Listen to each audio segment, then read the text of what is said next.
Hey everyone, Wolf Lord Rho here. So of course, we've just had our very final instalment of the Horus Heresy series with the release of Era of Ruin, bringing to an end the greatest novel series of all time in my opinion, and one of the greatest stories ever told, the Horus Heresy. But as long as the Heresy series has been, lasting well over a decade, the fact is, it of course was based on the earlier stories and background for the Warhammer 40k universe. The universe that many of us have grown up loving as a kid. And so today, having reached the end of the now known Horus Heresy, I wanted to discuss the original Heresy. The one I saw as a kid. Specifically, the Horus Heresy as seen way back in the Chaos Codex of 2nd edition, dating all the way back to the mid-90s. While the names and players may be ones we recognise still, there is actually some very interesting and fundamental differences. Now, the tale begins in much the same way, with the fall of the Eldar Empire and the birth of Slaanesh. The creation of the Eye of Terror, and the calming of the galaxy's warp storms, all very much the same.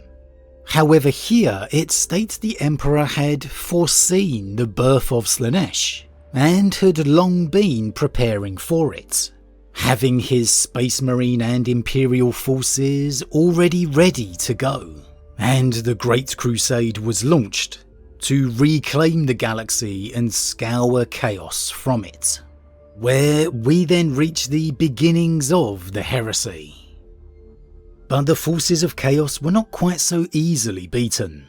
They whispered to the Primarchs from the warp, disturbing their dreams with promises of power, appealing to their pride, their martial prowess, and their courage. No single Primarch was wholly resistant to these unspoken temptations. The characters of each were sorely tested, and fully half of them failed that test. So subtle was their temptation that they never even suspected how their own loyalties were changing. For example, Mortarion, Primarch of the Death Guard Legion, fully believed that he was the herald of a new age of justice. Angron of the World Eaters genuinely thought that he alone could save humanity from destruction. Horus too, the greatest Primarch of all, was convinced of the virtue of the martial ideals for which he fought. By appealing to their virtue and courage, the Primarchs were tempted to lead their Space Marine legions against the Emperor. Initially, even the Primarchs had little idea that they had fallen to chaos, but when they rebelled, their good intentions gradually fell away, as chaos saturated their souls. The Space Marine legions that they led also turned slowly but inevitably to chaos. The corrupting influence of chaos soon spread to the Imperial Guard and Adeptus Mechanicus forces, including the Titan legions and the Legio Cybernetica. From there, the rot spread further into the Imperium itself. Over half of the Adeptus Mechanicus alone were ready to join an empire dedicated to chaos. And how awesome it is here to see those hallmarks of the heresy we know, but seeing how it's altered from this beginning as well. So we have all of the Primarchs being whispered to, with them not even realising their loyalty was changing. And how about Mortarion, believing he's bringing an age of justice? And Angron, believing he's saving humanity. A huge difference to the Angron we would eventually see. The bitter gladiator. Although the World Eaters are still very much described as fury-driven wrecking balls elsewhere. However then, of course, the familiar tale of corruption. It's spread throughout all the factions of the Imperium. And it goes on to name Horus as the leader of the rebellion, as he's always been. even then the undisputed greatest Primarch. And we hear the familiar tales of him and the Emperor fighting back to back, when the Emperor saved his life, and how Horus repaid the favour against the Orcs upon Goro. However, rather than return to Terra to conduct his Webway project, we're simply told the Emperor returned to the Throne World to consolidate his rule of the new Empire, leaving Horus to finish the conquering of the Eastern Fringe. And next we move to a very familiar name in Istvan. In the Emperor's absence, Horus's plans were just coming to fruition when the Imperial Commander of Istvan III declared the whole of the Istvan system an independent principality. The Emperor, ignorant of the change in the War Master, ordered Horus to pacify the system. Horus chose to do so by virus bombing Istvan III from orbit. The voracious Life-Eater virus slew every living thing on Istvan III in a matter of minutes. 12 billion souls died, with a death scream which pulsed louder than the Astronomicon. Whole continents and hive cities were charred to ash as the massive oxygen released by the instant rotting of all organic material on the planet burned in the atmosphere, and covered the world in a gigantic firestorm which raged for days. Before the last fires were out, Horus dispatched the Titans of Legio Mortis onto the planet's surface to root out any who had survived in protective shelters or underground bunkers. During the bombardment, a handful of Space Marines still loyal to the Emperor seized control of the frigate Eisenstein. They had discovered the taint of chaos spreading through Horus's command, and as the War Master withdrew to Istvan V, the Loyalists fled into warp space to warn the Imperium. So no Davin, no fall of Lupercal and corruption in his weakened state, no warrior lodges. Simply a Horus that had listened to the whispers of the gods and chose to betray the Emperor. No mass cleansing of the steadfastly loyal Marines within his legion, simply instead a brutal wiping out of the Istvan world. And we get the legendary escape of the Eisenstein during the bombardment, fleeing to inform the Emperor.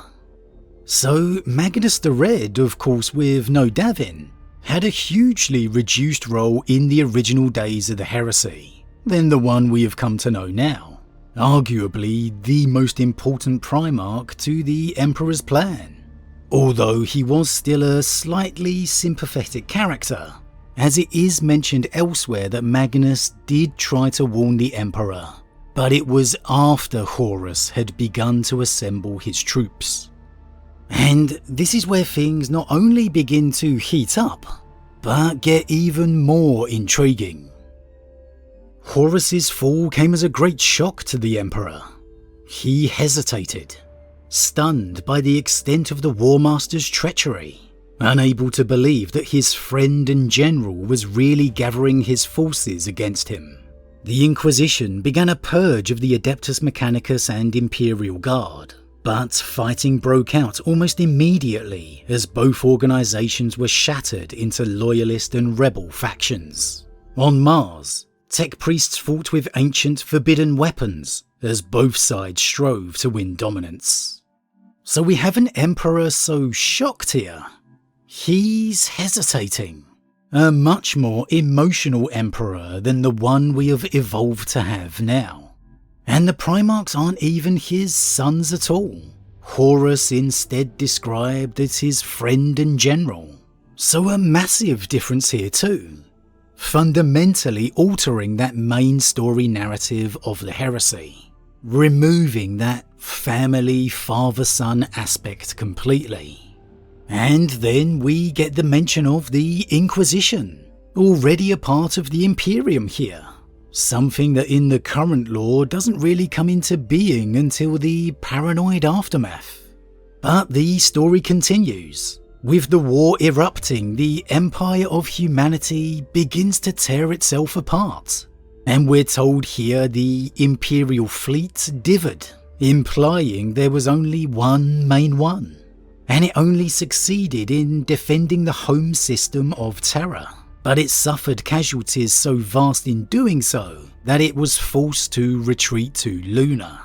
So still, even here, the story of the Emperor remaining on the throne world, but a very, very different reason to his being bound to the Golden Throne, which you may have noticed hasn't even been mentioned yet. And it would be now, after what's described as almost a fatal delay. The Emperor dispatches 7 legions to destroy Horus, but that it took months to organise and prepare the endeavour. And so we get the events of Istvan V, 7 legions arriving to destroy the traitor Warmaster, only for 4 to turn traitor, leaving 3 loyal legions utterly destroyed. Far from the bands of survivors making up the scattered legions as we know today, here it's stated specifically that only 5 Marines survive, bearing the gene seed of their brethren back to the Emperor to warn him of what had transpired. And as we know in the modern heresy, the forces of the Warmaster are largely in control of the galaxy at this point, especially thanks to the Ruin Storm. However, here in this earlier version, it's far more a conventional war, and in fact, despite the intense fighting, it's the Emperor's forces who slowly begin to gain the advantage, which is the reason why Horus assaults Terra, knowing a defeat of the Emperor would turn the tide. And thus the siege commenced, with it being Legio Mortis who broke open the walls, exposing the inner palace. As the rebel forces slowly closed the drawstring upon the loyalist troops, the Emperor readied himself for the final battle with his bodyguard of Space Marines and Custodes. 2 of his Primarchs stood by him, Rogel Dawn of the Imperial Fists, and Sanguinius of the Blood Angels. The last hour of humanity had come, and the few gallant defenders prepared themselves for certain death. It was then, when his victory seemed certain, that Horus made his one and only mistake. Horus lowered the defense shields of his orbiting battle barge. At the time, it seemed that he wished to use a psychic probe to witness for himself the final moments of the Emperor. It was his undoing, for as soon as the shields fell, the Emperor became aware of his presence.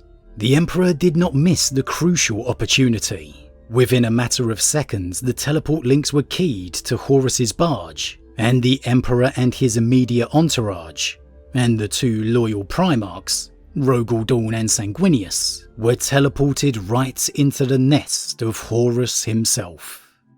So the infamous vengeful spirit is merely a generic battle barge here, and rather than lowering the shields intentionally to face the Emperor, fearing the pressure of Guilliman at his back, Horus instead lowers the shields, because he wanted to witness his troops destroying the Emperor instead.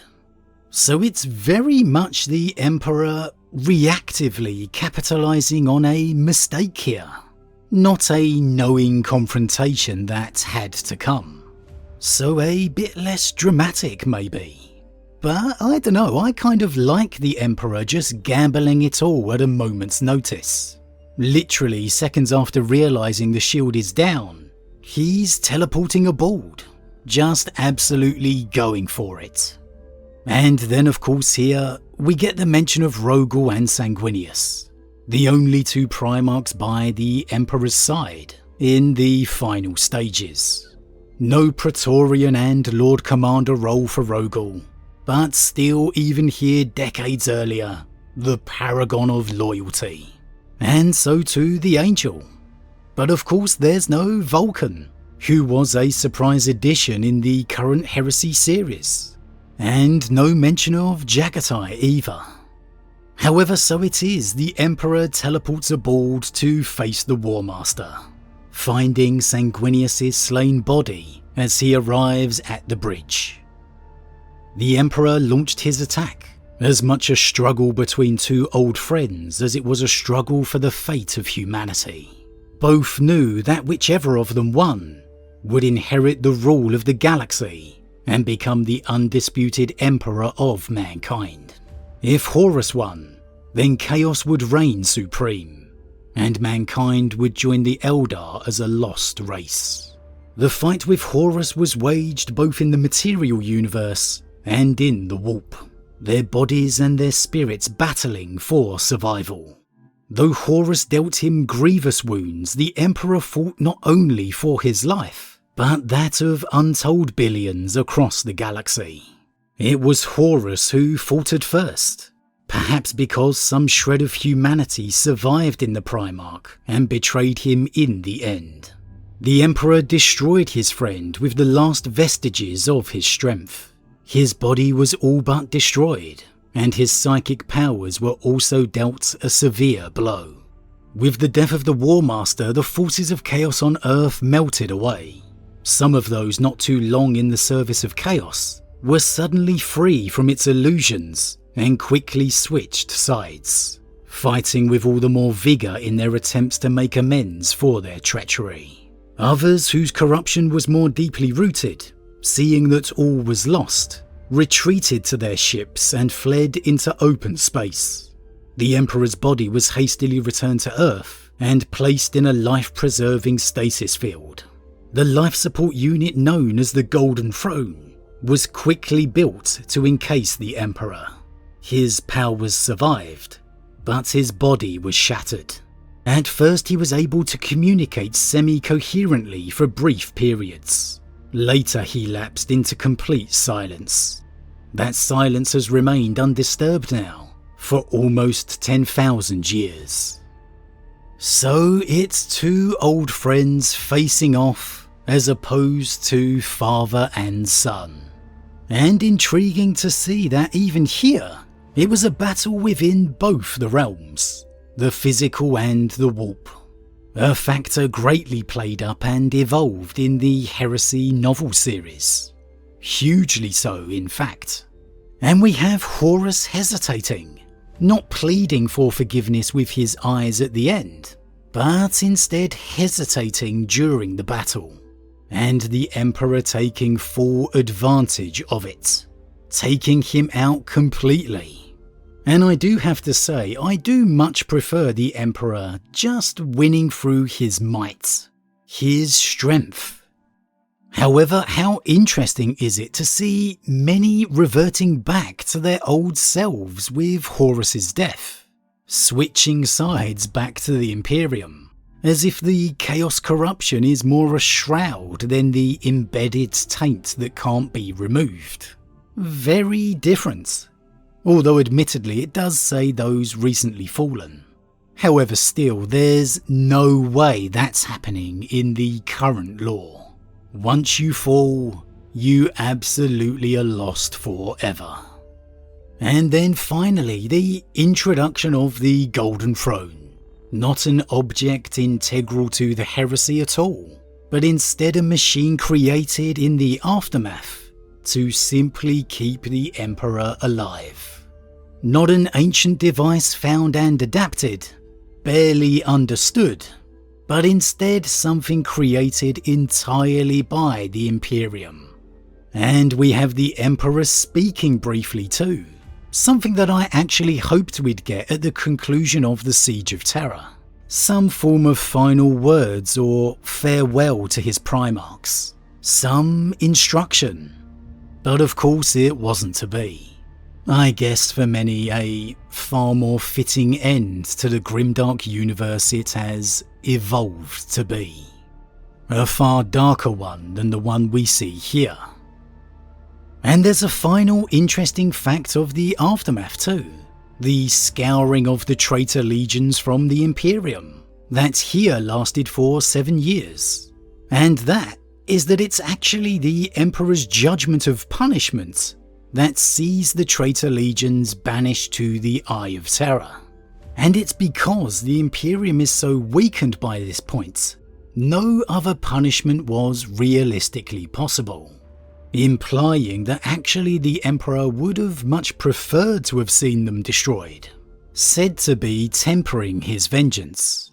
But it's really interesting that it's actually an ordered punishment by the Emperor, that not all the traitors simply fled there, but seemingly many more maybe were marshalled towards it, you would assume.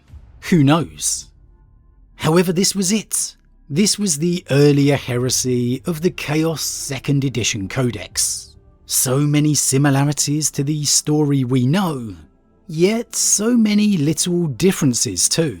These signs of what the story would evolve to be. No Webway, no Golden Throne, no Malkador. No Malkador the Sigillite, one of my favourite characters ever.